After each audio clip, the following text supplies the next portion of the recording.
Given the slow response to this sex abuse crisis, how can confidence in the church be restored? Editor of Catholic World News and author of the new book, Smoke of Satan, Philip LAWLER, is here with analysis.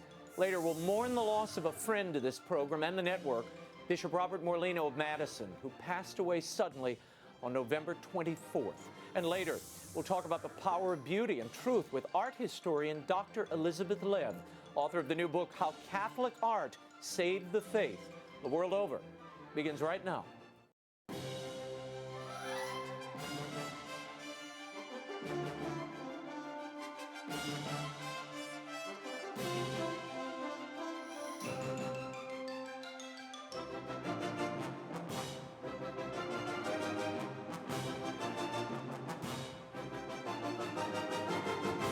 Now, from Washington, D.C., Raymond Arroyo.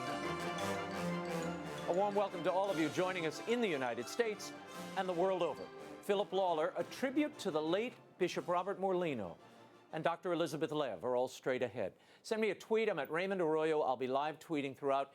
Here's some news from the world over we need to share with you. The world's leading advocate for human rights in China has weighed in on the Vatican's deal with the communist regime there, and he did not mince words. In an op-ed titled, "A Pact with a Thief, a Deal with the Devil," Chen Guochen argues that the Vatican should not cede the selection of bishops in China to the Communist Party.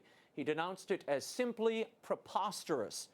Chen said it is a slap in the face to millions of Catholics and other faithful who have suffered real persecution. Chen, you'll remember, is a blind lawyer who's been on the program. He was imprisoned himself for his advocacy against China's forced abortion and sterilization policy.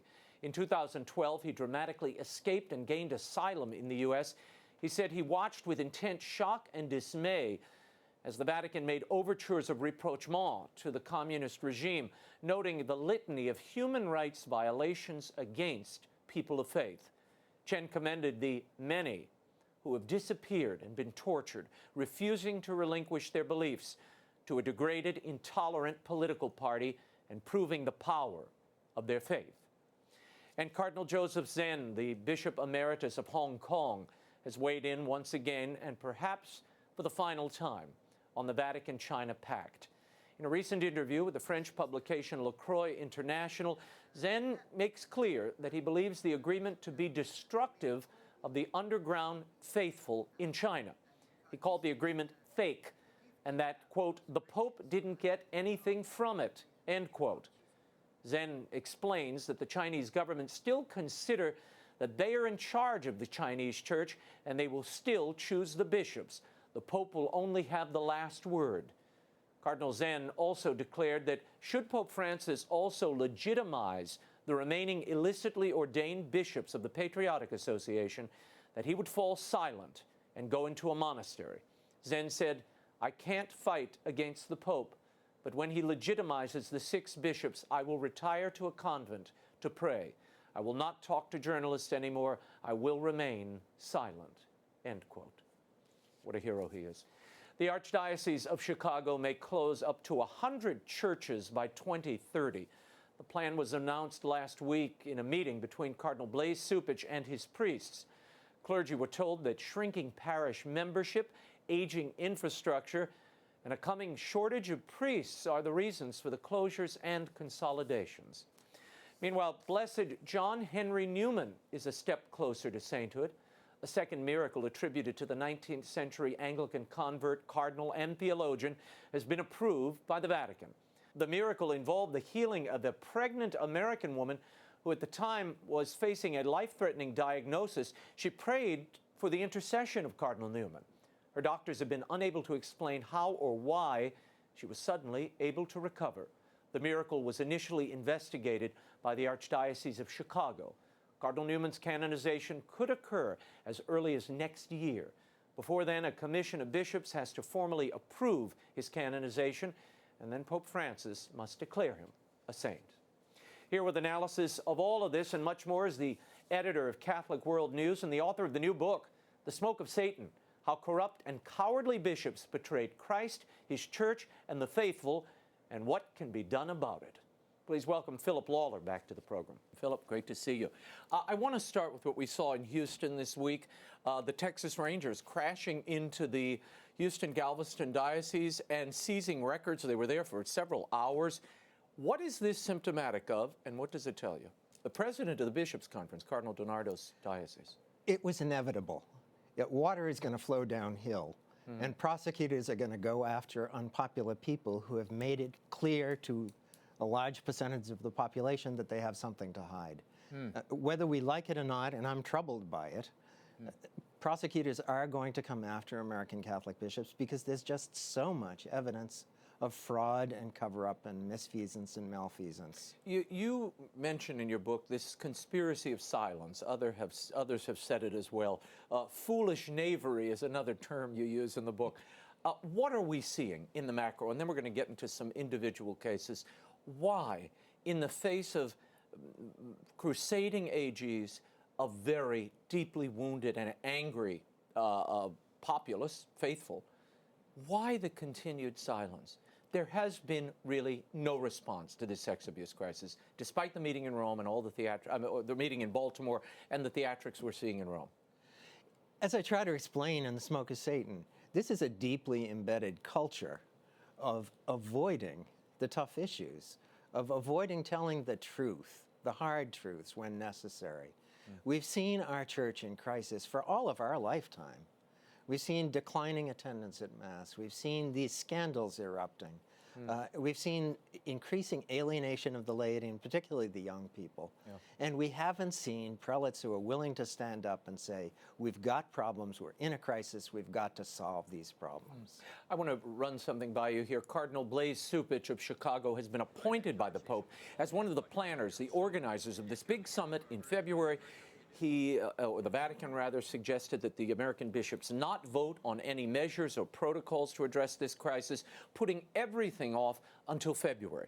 Now Blaise Cupich has been brought in, not the president of the Bishops' Conference, Cardinal DiNardo, or Archbishop Gomez, his VP, but Blaise Cupich. Your thoughts on that appointment? Why is he being appointed as the American basically involved in the planning process of this? I'm sorry to say the only way I can make sense of that appointment is as damage control. It's not a sincere effort to start this conversation. By the way, this conversation isn't starting now. I mean, Pope Francis appointed his Pontifical Commission for the Protection of Minors with an American cardinal, Cardinal O'Malley, as the chairman. Why isn't O'Malley involved in the planning? Why would he not be now, he's involved in the conference, but why is he not involved in the planning? So you go to point two. What is being discussed at this meeting? It's about the protection of minors. It's not about the malfeasance of bishops. If you were looking into the malfeasance of bishops, you would be looking into ex-Cardinal McCarrick, and Cardinal Cupich is, we're told, one of Cardinal McCarrick's favorites. So there's a roadblock on the way to that discussion. Yeah, they keep framing this as this is going to be devoted to the protection of minors, the Vatican said in a press conference. Minors. But the crisis this time is not about minors. It's really about seminarians, priests, and involvement with consenting adults and about among bishops and priests. And about bishops and about the Vatican. So why the failure to address that? And is that itself going to erode the credibility of whatever comes out of this? Absolutely. You know, I had a friend who sent me an email message recently that the word in Rome is, the house is on fire and the firemen will be there in February. Why is this happening in February? You know, here in the United States, the house is on fire. The bishops knew that in November. That's why so many American bishops were deeply upset and angry when the Vatican told them to back off. The crisis is here. The call for reform is coming largely from America. And I think we need to keep that cry up very loud and long. Well, we'll be playing clips from Bishop Robert Morlino, who was one of the prophetic voices in this, who died last week. Well, we'll play that for people. You can draw your own conclusions. But I want to show you this, Phil. This is Cardinal Blaise Cupich, who spoke at the City Club in Chicago on Tuesday. He had this to say about his appointment to this special committee, the planning committee, and the Pope's handling of abusers. Watch. Last week, Pope Francis appointed me to the planning committee for the February meeting of the presidents of the world's bishops' conferences that he has called to address the abuse crisis. Like me, Pope Francis is motivated to take up this work of making major reforms, radical reforms, in large part by his meeting with victim survivors. He's been decisive in removing cardinals and bishops, laicizing some for misbehavior, removing bishops for their mishandling of cases. What's wrong with that, Phil? Give me names. Well, Chile, some of the cardinals in Chile. He removed the bishop, one of the bishops down in Honduras. I mean, there are individual cases. There are individual cases, Pope but let me Francis has acted decisively. But let me call you on Chile. The entire Episcopal Conference resigned. The Pope has accepted some of those resignations, others he hasn't acted on yet.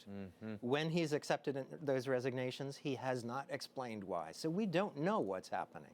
In Honduras, yes, the Vicar General was forced out. Right. But Cardinal Maradiaga is still there. And on the Council of Nine Cardinals that and on the Pope. Council of Nine Cardinals. So Cardinal Cupich, when the McCarrick thing exploded this summer, he was on a TV interview in Chicago, and he said, we're not going to go down a rabbit hole. Of the Vigano charges. That's right. That we had more important things to discuss as a church, like climate change. Well, if he really thinks that climate change discussion is more important to the Catholic Church today than solving the abuse scandal and the corruption that it is unveiled, he is absolutely the wrong man for that job. He has identified, Cardinal Cupich, a reason, a cause of this entire sex abuse crisis. He mentioned it again this week. Listen. As the Holy Father has emphasized, the culture of privilege, self-protection, has to come to an end. The culture of clericalism, where some feel as though they have power, privilege, and protection that allows them to get away with crimes. Many times the Pope has insisted it's clericalism that caused this. Now you have Cardinal Cupich making the same suggestion. Clearly, this is going to be the centerpiece of the February meeting, cleaning up clericalism. Right. Well, I'd like to clean up the self-protection. That would be worth doing. Say, Right. if a bishop is misbehaving, if a bishop is credibly accused of misconduct, if everybody knows that a bishop, a cardinal, is chasing seminarians, let's not protect him. But that's what's been going on. So ask yourself, why was it going on? Why were you tolerating it? Why were you promoting this man?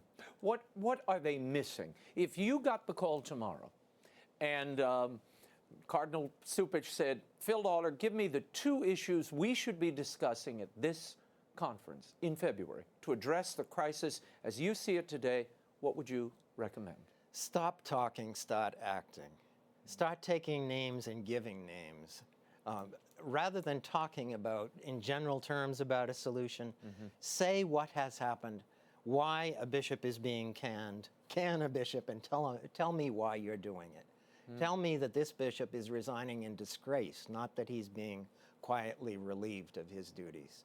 What do you see as the cause of this crisis? What is it? It's the silence. It's the culture of silence. It's the failure to confront hard realities. It's the willingness to sacrifice the good of the church for the good of bishops or the good of the Episcopal club, as it were. You call the book The Smoke of Satan. I know the reference, but share it with others in case they don't. And why did you decide to name it that way? The Smoke of Satan is a reference to a talk that Pope Paul VI gave on the 9th anniversary of his coronation. And he was talking about the failure to implement the teachings of the Second Vatican Council. And he said, the smoke of Satan has entered the church. Smoke of Satan being the obscuring of what the church really teaches. That's my argument, that this whole crisis has arisen because of a willingness to obscure or a failure to see and to proclaim boldly what the church truly teaches. Yeah. And in this case, in the case of this crisis, to identify what is at stake, what is the real problem? The real problem is not the protection of minors. No. Minors are protected. At least in the United States and Europe, we have protocols in place. I can't go and speak to a class of Catholic school children without taking Veritas training and getting permission and a letter from not only my pastor, but from the diocese to permit me to go into a classroom elsewhere. I believe our kids are pretty safe. I'm not sure that our seminarians are all that safe. And I'm not sure that the bishops have not exceeded or used their authority in a Me Too kind of way to enact their sexual will on others. Absolutely true. And even more important than that, I think ultimately in terms of the evangelical mission of the church, is the credibility of the Catholic bishops is shot. And if bishops have no credibility as the ultimate teachers of the church, the primary teachers of the church, where is our evangelical mission going? Where is our entire faith based? How do they gain it back? How do the bishops gain it back? By telling the truth, and telling the truth in recognizable form. And you know, when your credibility is damaged, if I don't believe you anymore, the way you regain my trust is by admitting something that I don't already know. Now, when we hear bishops confess to that which is already on the front page of the newspaper, that's not what legal people call an admission against interest. They have to start telling the truth before we hear about it. But clearly they're in a crouch position now. They're surrounded by lawyers. The AGs are beating on the door. That makes evangelism awfully difficult. It does. It does. But it's less important to preserve the financial assets of the church than to preserve the credibility of the gospel witness.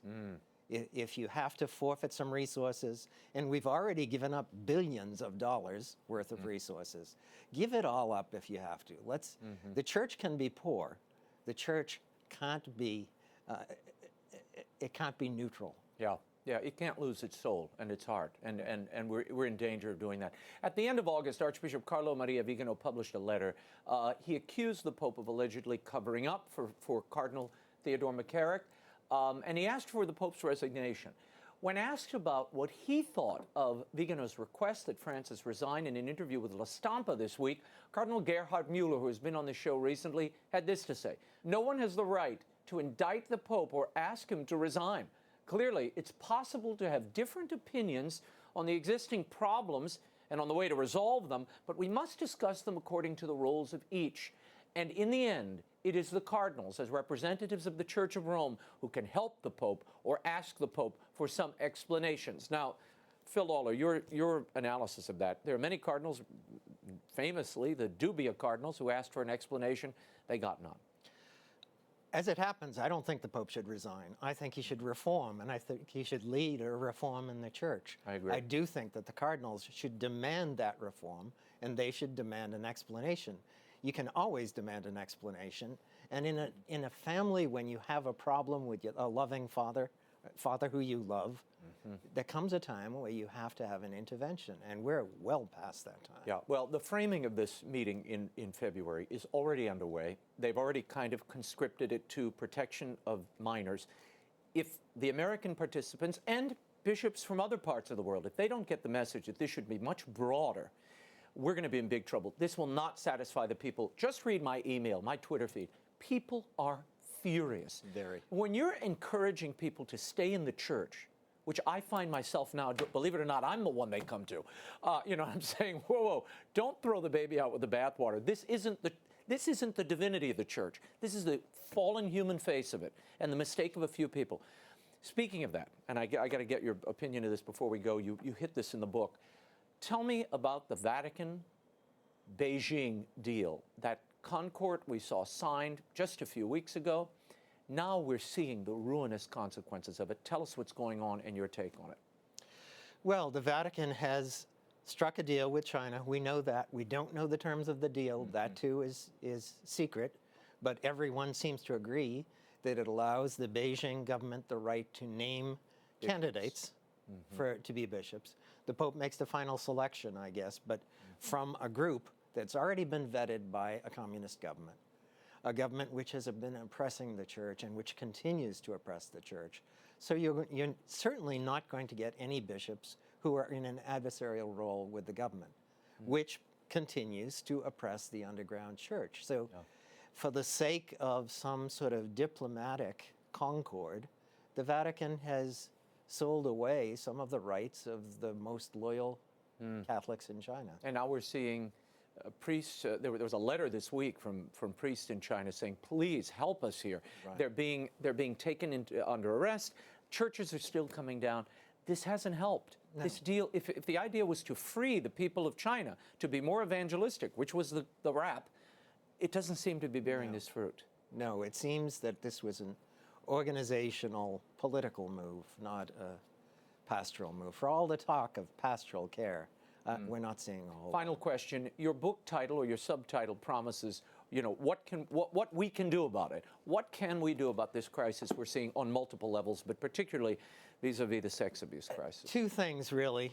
I give a list of do's and don'ts at the end of the book, but the most important two things to do are pray a lot, because this is a spiritual crisis. Make no mistake about it. This is a crisis for the church, and the church runs on grace, and grace runs on prayer. Okay. So pray a lot. Number two, demand the truth. Tell the truth yourself. Demand your pastor tell the truth. Tell the pastor to demand the bishop. Tell the bishop to demand the pope. Tell the truth. Philip Lawler, thank you for being here. And the book is The Smoke of Satan, How Corrupt and Cowardly Bishops Betrayed Christ, His Church, and the Faithful, and What Can Be Done About It. It's published by Tan Books and available at bookstores everywhere and online. And now it is with a heavy heart that I report the unexpected passing of beloved shepherd and friend, Bishop Robert Morlino of Madison, Wisconsin. The bishop died Saturday, November 24th, after suffering a cardiac event earlier that week while at a planned doctor's visit. He was just 71 years old, and as you know, Bishop Morlino was a regular on this program and a clear, joyous voice of clarity at a time of confusion. Bishop Robert Morlino was born in Scranton, Pennsylvania on New Year's Eve, 1946.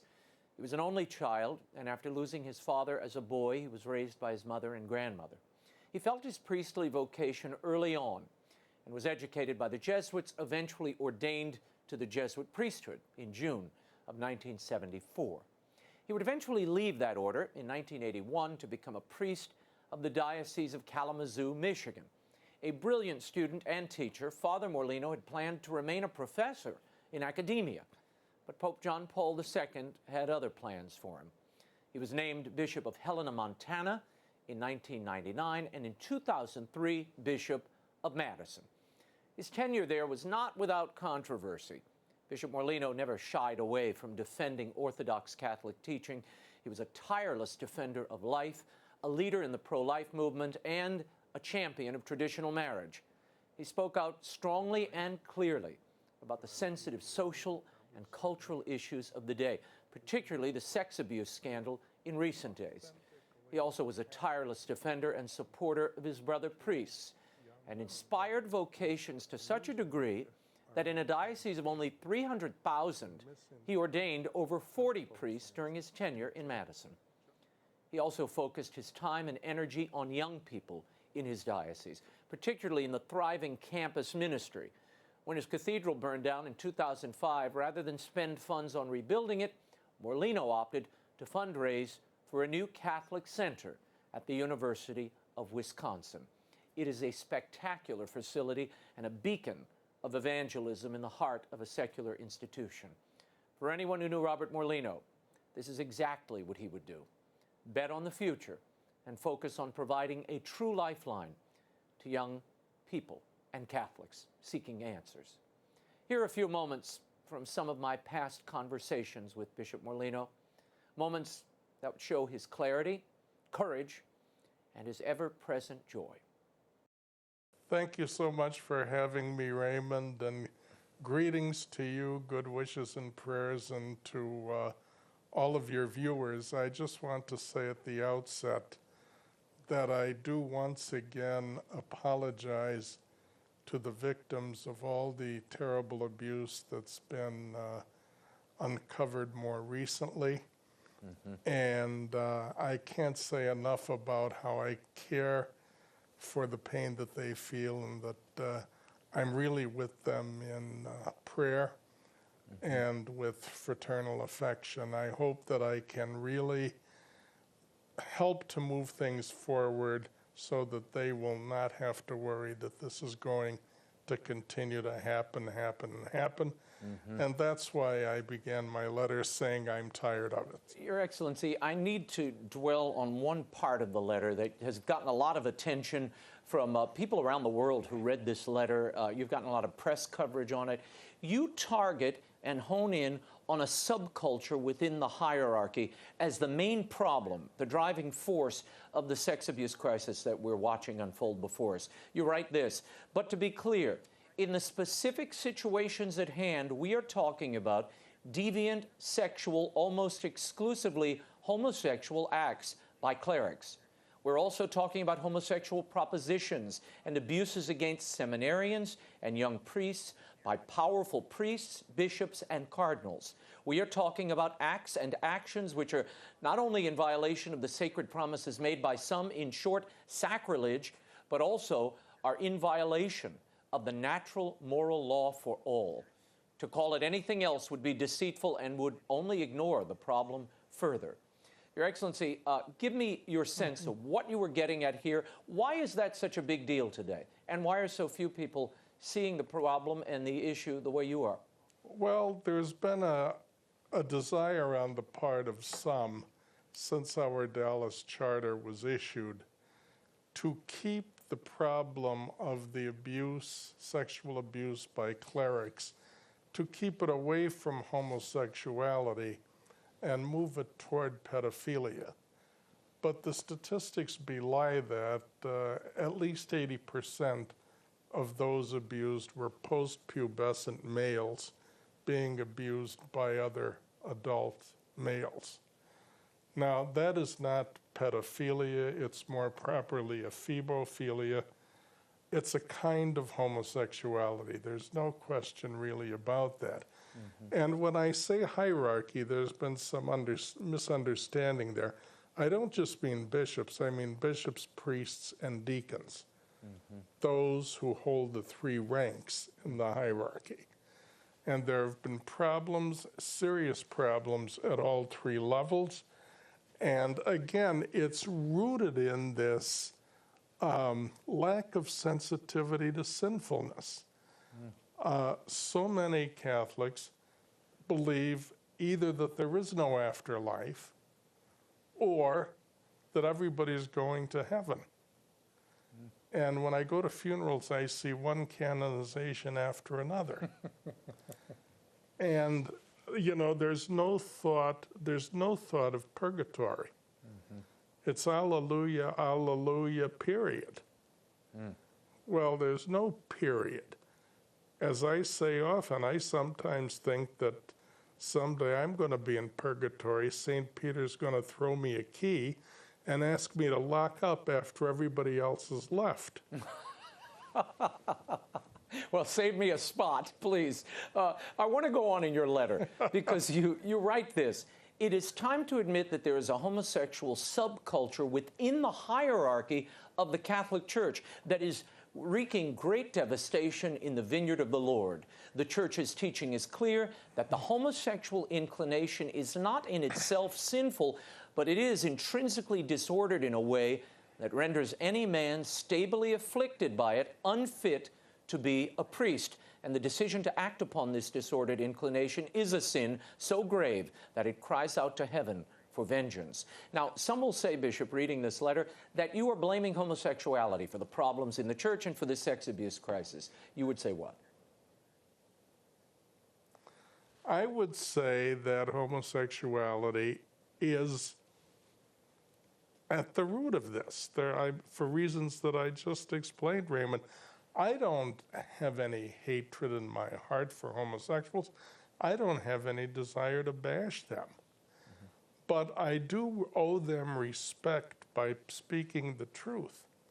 And this is a very difficult area in which to speak the truth, because the minute you speak the truth, you're called a hater. That homosexual subculture doesn't mean an institution. It just means situations like having beach houses where certain people come and gather frequently, and illicit behavior, sinful behavior happens there. Well, if that kind of thing is happening, that's an instance of a gay subculture. Let's talk for a moment about your suggestion here that, and I have to return to this, it's made most of the news, where you seem to be saying gay men should not be allowed in the priesthood, but there are other clerics who are saying something very different. Cardinal Supich in Chicago had this to say. I'll put this up in an interview. He said, "I really believe that the issue here is more about a culture of clericalism in which some are ordained and they feel they're privileged and therefore protected so that they can do what they want. People, whether heterosexual or homosexual, need to live by the gospel." He added that he would not want to reduce this simply to the fact that there are some priests who are homosexual. I think that is a diversion to get away from the clericalism that's much deeper as a part of this problem. Your reaction to that? Is clericalism the problem? Well, first of all, I would say that clericalism to me means that the priest is put up on a pedestal, or the bishop is put up on a pedestal, in a few words. That's what it means to me. Mm-hmm. I haven't seen that. I mean, I know what it was when I was a little boy, mm-hmm. and I was growing up, and the priest and the bishop were on a pedestal. Mm-hmm. Priests today can be treated very poorly in a parish. And I can vouch, I've been a bishop for almost 20 years. Mm-hmm. I can vouch that the treatment that I receive hardly places me on a pedestal. Mm-hmm. So that's what I mean by clericalism, and I don't experience it. I don't experience it in my own life. I think the real problem, though, here, in terms of celibacy, is celibacy doesn't only involve physical abstinence. It involves an attitude of mind and heart, an attitude which is a virtue, and that is accepting God's grace to sacrifice the companionship of marriage. When the celibate is abstaining physically, what he's thinking is, my God, the Lord gives me the grace to sacrifice the companionship of marriage. My God. And that brings about a kind of a quasi-mystical sense of the presence of God in one's life. Mm-hmm. Now, if one is homosexual, one is not attracted to marriage of a woman. That is, one is not attracted to marriage. And if you're not attracted to something, you can't sacrifice it. So even if there is abstinence in the body, the attitude of mind and heart for someone who is genuinely homosexual cannot be present. That is, I'm sacrificing marriage and it hurts. Some have floated to me the idea, and I think it a good one, to have an independent forensic financial audit of every diocese in the United States. The idea being that that would uncover the financial misdeeds which very often lead to the personal and sexual misdeeds. Would you support something like that, and lay involvement being an independent forensic audit? I would.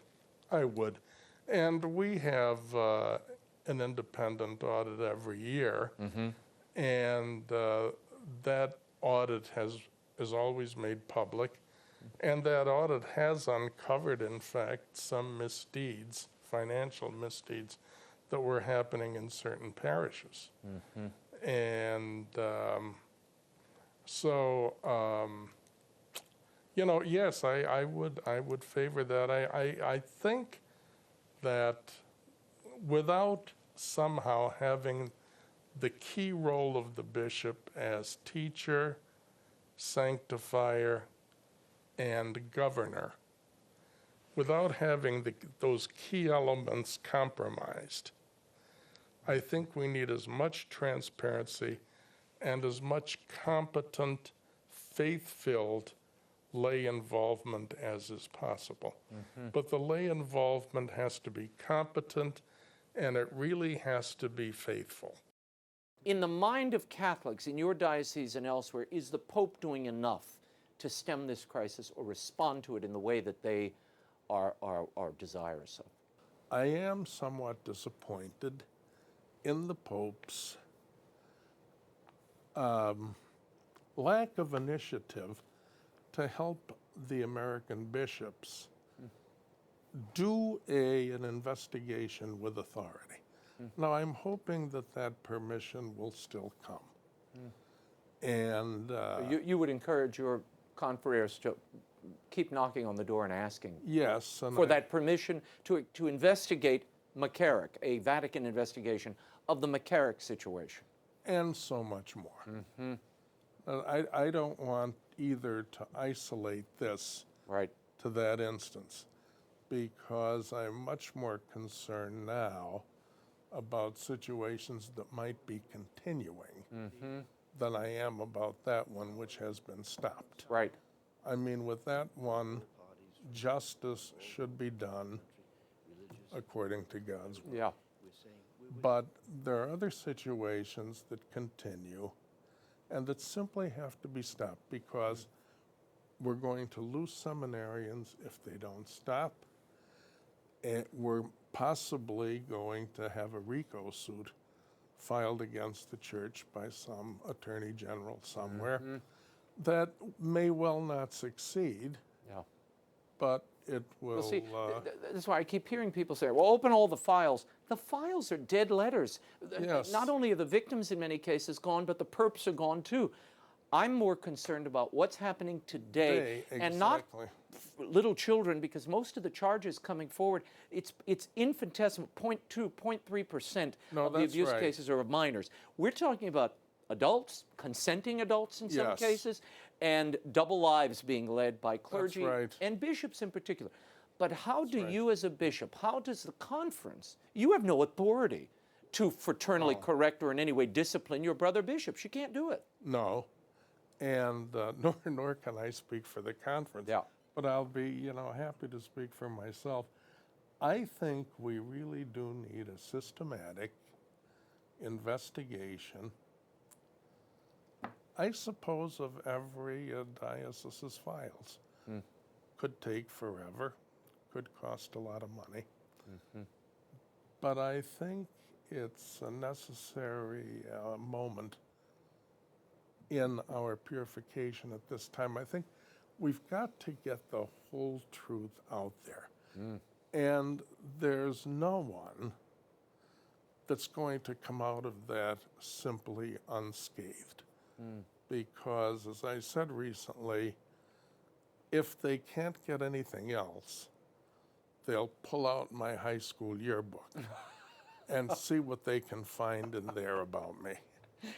But there's no one that's going to come out of I know this. you're a Jesuit, but you didn't go to Georgetown Prep with Kavanaugh, perchance, did you? No, you no. weren't. That wasn't you. I went to Scranton Prep. Oh, okay. And am proud of it. Flipping through that yearbook when the broadcast ends. Thanks.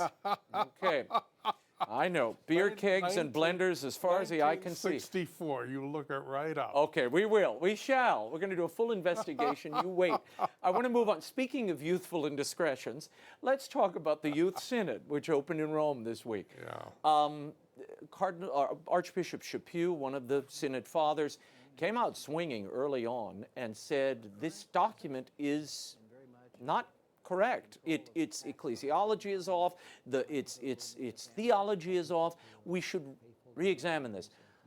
The head of the Secretary General of this synod came out and said, we're not changing a word of it. He had plenty of ample time to change it. What is your take on this? The direction of the synod and the whole notion that we can have these occasional reopenings of church teaching with magisterial weight, almost like mini Vatican councils. Your thought first on the Youth Synod, then of the ongoing synodal process. You may recall that you asked me a question of similar focus the last time we were together. I do. I was in Madison. And I said to you, it's not up to me, and I'm not presuming to correct anybody, but if it were up to me, I would cancel the synod. And I said that independently of Archbishop Chaput. I didn't know at the time. And of course, the fact that I wind up agreeing with him makes me feel better about things, honestly. But I think we are in a particularly difficult point to try to address youth in a serious way when we seem to be stalemated in addressing this crisis that victimizes so many young people, not necessarily little children, Right. but so many young people. And to see that that topic is not even on the docket for the Synod, I think that it's a very dangerous, because if we should carry the Synod out and avoid that topic completely, I don't know if it is realized at very high levels the rage and the anger of the people in the United States. I have to ask you this. There was another story this week. A group of Catholics, some of whom I've never heard of, who are assembling something called the Better Church Governance Committee, and they are going to send investigators out all over the world to investigate cardinals and come up with something they're calling the Red Hat Report, which will be sort of like a Yelp, a review of every cardinal and how they feel he fits on the spectrum of orthodoxy. Your thoughts on that effort? People are going to spend, apparently, heavy coin to make it happen. I have a concern that since the bishops, the cardinals, the dioceses will not be obliged to turn everything over, I have a fear that everything won't be turned over, very honestly. And that as a result, what they come up with may wind up being very partial. And to repeat what I said a few minutes ago, I suppose these investigators, if they're not getting enough from the files, which they should have, they'll go back to the yearbooks. And where will that leave us? Yeah. Bishop Morlino, thank you as always for being here. And Great. if I have anything to do with the Red Hat Report, I'll make sure yours has no yearbook mentions at all. We'll clean that right up for you. Kevin Phelan, Bishop Morlino's former chancellor in Madison and Helena, reflected movingly on the loss of his boss and friend in a recent Facebook post. He told the story of Morlino's ordination as bishop in Helena. Phelan witnessed the new bishop break down in tears. When he asked him why, Morlino said he was overcome with emotion considering the gravity of the oath he had just taken, an oath obliging him to teach the Catholic faith, the true Catholic faith, or else risk his eternal soul. I can think of no one who took that oath more seriously than Bishop Morlino, from the beginning of his priesthood until the very end of his life. And through it all, he remained the happiest of warriors. This is a tough and tragic loss for the flock in Wisconsin and everyone else who considered him a mentor or a friend. May eternal light shine upon our old friend. I'll miss your laugh, Bishop Morlino, and the dinners. Bishop Morlino's funeral mass will be celebrated in Madison on Tuesday, December 4th, and broadcast live on EWTN at 12 p.m. Eastern Time. May Bishop Robert Morlino rest in peace. Elizabeth Lev is up next, but first, President Donald Trump and First Lady Melania lit the national Christmas tree on Wednesday. It's the 96th straight year for this presidential tradition. President Trump and the audience did a countdown, and Mrs. Trump hit the switch. The president also recited the Nativity story, wishing all a Merry Christmas, and then he gave a shout-out to one of the performance groups that this audience knows so well.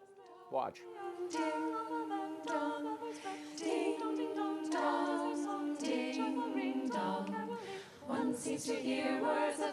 That was the Dominican Sisters of Mary, Mother of the Eucharist. Their album, Jesu, Joy of Man's Desiring Christmas with the Dominican Sisters of Mary is available at the EWTN Religious Catalog, online, and at music stores everywhere. Nice touch to that tree lighting. My next guest is a noted art historian teaching Baroque, Christian, and Renaissance art at Duquesne University in Rome. She's also the author of the new book, How Catholic Art Saved the Faith, The Triumph of Beauty and Truth in Counter-Reformation Art. I'm thrilled to have with us here in studio to talk about it, Dr. Elizabeth Lev. Great to see you, Liz. Thank you so much for So having nice me. to see you here. I'm used to seeing you in museums and catacombs. So I'm completely out of context. that's okay. I'm like a painting off this its is wall. but the lighting is working well. Tell me, why do you make the argument that Catholic art saved the faith? Did it need to be saved? I think any student of the early 16th century, when we have the famous event of Martin Luther's opening of the Reformation in 1517, would say that the church and the faithful found themselves in a state of complete chaos. So you have different religions that are all presented to you between Luther, Calvin, Zwingli, and others. And what the real problem is the printing press. Think about the increase in information. So you have millions of pamphlets that are just inundating the faithful or just the society. And these pamphlets, to get people's attention, they need a very kind of catchy type of title in writing, right? So what we would call today something like clickbait. A hook. A hook. And so they're very polemical. So you have a situation of different religions, tons of information about all these different religions, and the faithful who, for the very first time, have to make choices. If it's been one holy Catholic and Apostolic Church forever, then today, or all of a sudden, it becomes this sea of choices. So while the tone in print is very harsh and very polemical and very antagonistic, art becomes a great way to take the focus off the conflict with each other and to start looking together at one thing. So it becomes not only didactic, but it's a great almost peacekeeper. It unites people. What lessons do we have to learn today, and can the church learn from 500-year-old pieces of art that happened during the Counter-Reformation? Are there lessons applicable to us here? The lessons of the 16th, 17th century art are, for the church, they're constants. Because the church is the works of art that the church commissioned in this period deal with sacraments. The teaching on the sacraments are the same. And so the representing of that teaching through art can certainly be helpful and useful today. The idea of intercession, the presence of these patron saints, guardian angels, the existence of purgatory, all this visually reinforced in the faithful. And then also the idea of how do we live out our faith in our contemporary life. Let's talk about the Church of the Gesù in Rome and how this was constructed with a particular aim in mind. You've already referenced it. Tell us what they achieved there and what was the purpose. Well, the Church of the Gesù is the very first church to be built in Rome after the Reformation, after the sack of Rome, after Rome is really, if you will, almost fallen to its knees. So we have the Jesuit order that comes into play in the 1530s. The lay people, the church, are all very excited about this group of young priests who are willing to go out and preach the faith and the truth and truth of the faith. They want to help them, and they start to fund a church. And so Cardinal Alexander Farnese, who was the wealthiest cardinal in the College of the Cardinals, will pay for the church. And what makes this construction interesting is that the Jesuits and Cardinal Farnese were not always getting along. Page. The Jesuits are about, oh no, we want austerity, we want simplicity. And Cardinal Farnese is like, no, make it bigger, put more gold gilding in. But the beauty of it is, they work together to create a church that when you walk into the Gesù, you open up the door, which is relatively low compared to the ceiling, and you catch your breath. And one of the main things about the church is a barrel vault ceiling. So it's got a very high ceiling, and it makes something like a telescope. So your eye focuses straight down the nave. And then it was the first church to be built without a rood screen. And I know you know this, but just in case anybody doesn't, I don't mean R-U-D-E, it's R-O-O-D. It's a screen that used to be put into churches to separate lay people from the sanctuary. So they remove it. And so you walk in, the tabernacle's on the altar, there it is, the path to Jesus. And so this incredible construction, this in a certain sense, battle between this religious order and this very worldly cardinal, which has such a happy ending.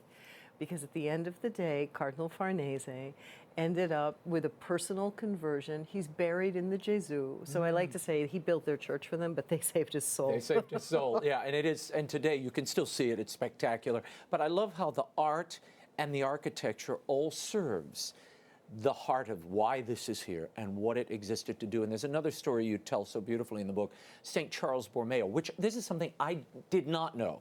So there are a lot of hidden gems here, things we just take for granted. St. Charles Borromeo was the first, I guess, to construct confessionals in Milan. And then tell us about how this catches on and some of the beautiful examples you point out in the book. Charles Borromeo, that multifaceted saint, archbishop, treatise on architecture, and what he's really trying to do is to apply the Council of Trent, so this 20-year council that the church has to address the problems brought out in during the Reformation. And again, confession is under attack as a sacrament. Confession is massively under attack. And so confession and the Eucharist are the two that are the most attacked. And so he starts thinking about how to create a confessional that, first of all, is a purpose-built space. It's not we're going to go into a back room, which helps to avoid scandals with the clergy, which are very present in this period. Right. So he's thinking, how do I create a situation where we don't have scandalous situations? And then something that's inviting. So here you are, there's the church, there's the confessional. Why don't I go to confession? And so he designs the confessional, which we see in Rome. I don't see them so much in the United States, but they're open on either side. So you kneel on either side. The priest goes, the confessor goes in the middle, and the screen's on. Yes. And he's closed off on both sides. Exactly. So it's, I mean, it's amazing all the things that came out of that period, addressing very specific practical problems in a beautiful way. Tell me for a moment about Caravaggio, one of my favorites, and to walk into those churches and to see Caravaggios just hanging out on the wall near the entryway of churches, uncovered, unguarded. You put a quarter in and the lights come on like a stadium, which it's gone up now. It's more like $2 in. Okay, $2. But still, to have that kind of light on these irreplaceable images, I still scratch my head. The conservationist in me says, can we put this behind glass and in a museum? Tell me about the entombment, that particular work, and what Caravaggio's contribution is. He's only on the scene for what, a decade? His career, basically, he bursts on the scene. He has a little bit of work before 1600, but he burst on the scene in 1599, which is on the eve of the Jubilee year of 1600. And it's going to be the biggest Jubilee since 1500 because the Reformation has caused problems in the middle. So the church is preparing for an estimated 3 million pilgrims. Now, this is 1600. There are no buses, no trains, no airplanes. There are going to be 3 million pilgrims. They're going to be coming through the northern gate, which is the Piazza del Popolo, and they're going to be walking around the city and looking at different parts of the city. And so they bring all these artists in. And even this Caravaggio, this kind of, he doesn't paint like Raphael. He doesn't, as a matter of fact, he never would have been successful if the Renaissance standards had continued. Caravaggio's art doesn't conform to what the other, the perspective and the other rules of painting. But when he makes these gritty images with this very powerful light, it's irresistible. So who notices him right after the Pope? The Oratorians. This amazing congregation founded by Philip Neri, who understand that faith is also delightful. So they give us music and oratory, and they want to give us paintings. And they commission this problematic in and out of jail artist. He's not exactly not exactly the cleanest record, but we'll get into that another time. They commissioned him to do an altarpiece for their church, where Philip Neri is buried, the Chiesa Nuova. And it's going to go on the right wall above an altar, and it's to show the entombment of Jesus. It's composed like no other painting before it. Usually entombments, no matter what you do in Renaissance painting, the way the viewer looks at things is he looks straight and then he looks up. This is kind of the gesture of viewing. In the case of Caravaggio's entombment, the way the movement works is his incredibly dramatic light comes up and hits a female figure in the upper right-hand corner. And from that little dot of light, your eye starts to go down. So the first thing he's making you do, think about it physically, you're bowing as you look at the painting. Then he puts this big, heavy, greenish, unwieldy body of Jesus that's just barely held up by his supporters. And then underneath it, he has a little piece of stone that seems to project into your space. So literally, it's jutting in. Coming to you. And then underneath, there's the altar, with a blank space in the middle. And at that time, there were rules about painting. There actually were rules. And one was no blank spaces in painting. And yet Caravaggio not only leaves the blank space, but he has the hand of Jesus point to it. Like, hey, look, I left a blank space in the painting. That space, its function is filled when the priest celebrated Mass at the altar. When the priest stepped into that space, then that link between the body of Christ and the host was filled through the person of the priest in persona Christi. So you have this beautiful way of reinforcing in the mind of the faithful, this is the body of Christ. That's what art can do.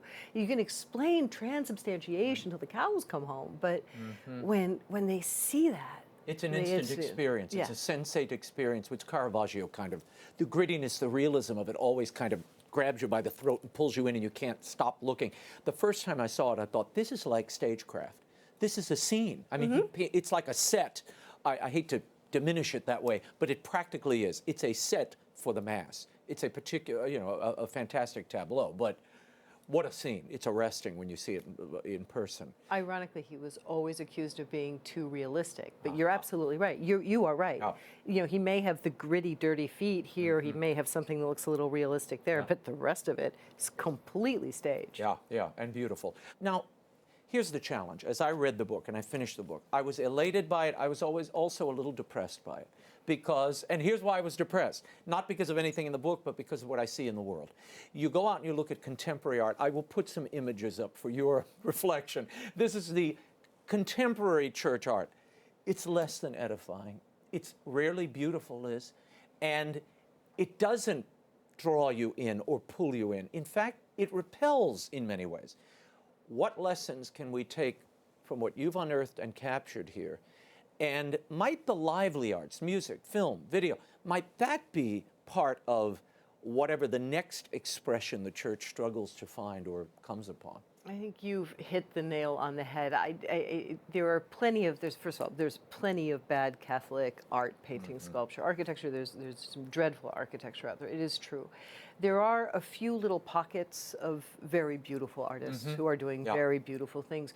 But you'll notice those pockets also, it's not just the artist. You require a very enlightened patron. You need someone who says, you know, I'm building this church and I would like to have this architect and I would like to have that artist, and they're really thinking about things. So there are things that are created that are beautiful. So that's the one hand of it. On the other hand, the production of all the bad art that I'm sure you'll find plenty of, it's created a rift between the public and art. The public doesn't really trust Catholic art anymore. Like, what are you going to? It feels like you're walking into a dentist's office. What are you going to do to me today? Felt banner and sprinkles of color with no purpose. It's to the point where they roll their eyes into the back of their head, and like you don't even want to argue about it anymore.